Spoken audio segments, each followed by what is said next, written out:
with the spine, I was working out kind of a dark part of my own outlook. As I say, it was tragic, but with beautiful elements. But yeah, it's a kind of a dark and sad film. And I wanted to do something that wasn't sad. I wanted to do something happy. I wanted to do a happy film. Because there's a lot to be happy about. One of the things to be happy about is when you go to a party and you are on the verge of not being able to remember a person's name, but then suddenly it pops into your head. And for me, it's like I want to jump. I want to dance. I want to dance with the guy whose name I've just suddenly remembered. A guy walks up to me and he knows me, he knows my name, and I'm about to face horrible embarrassment because I can't remember his name. I stall, and suddenly the name comes. John, you're John, or Dan.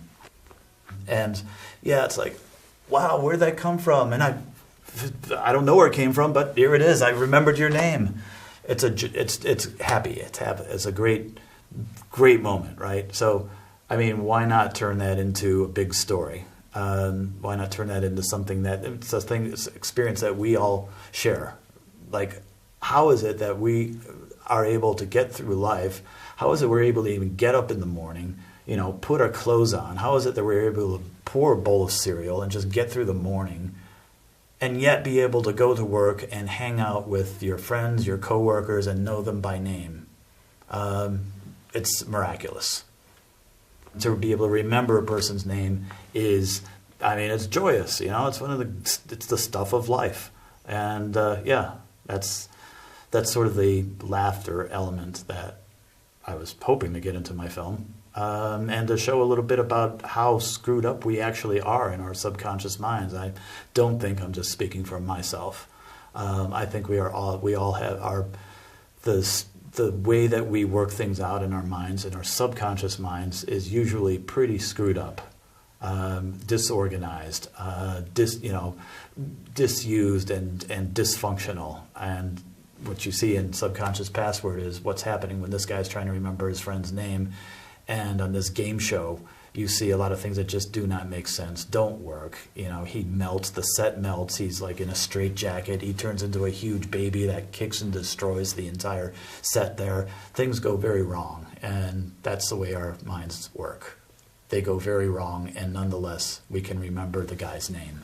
I think that what I've really loved about being part of the technology since I wouldn't say it's infancy, I'd say since it's maybe since it was in grade school, is that it's really the look that that we've been able to get with CG that is like nothing that we had ever seen before. I think that today we really take it for granted. We have now a whole generation of kids who grew up, who were born when Jurassic Park came out, the film Jurassic Park came out, and they are now adults, right? For me, that's kind of shocking.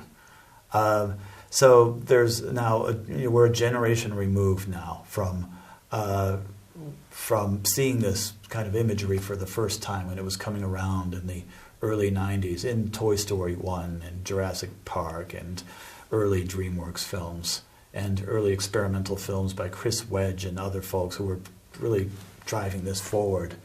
And that was a sea change for us as a culture, for our culture, that the imagery that we now have today is stuff that is completely around us and was not existing as recently as 20 years ago. So I glommed onto that in the 90s, and I think I did something small to create a kind of animation and a kind of, realism that people weren't seeing before.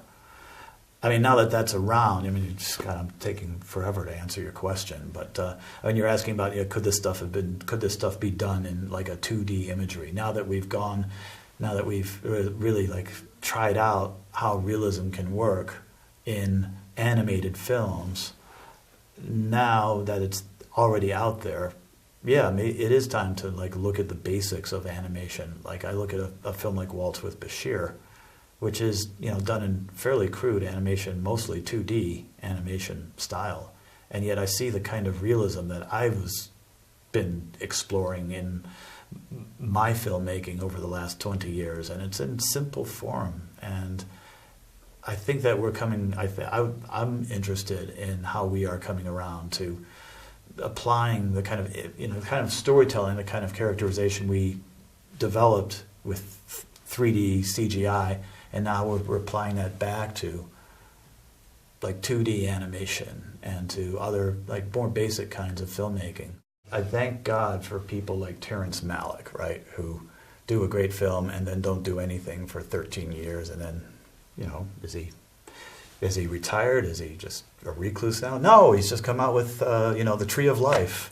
I'm kind of like that because I do a film and I'm not immediately, I don't recall a time I've ever finished a film and then, no, I'm on my next film now. I don't have overlapping projects, and it takes a long time for me once I finish a film to start doing another one. And that having been said, yes, I am starting on some very early stuff that I can't talk about now because I don't have anything in place like financing or even a script yet. But I kind of know what I want to do next, and it is going to be documentary, and it is going to be about someone. And someone was a figure on the world stage not too long ago, and the story that he tells is bizarre and tragic and absurd at the same time, and needs to be told. This is one of the best weeks I've had in like this whole year. This has been great. I mean, for one, I've just been busy.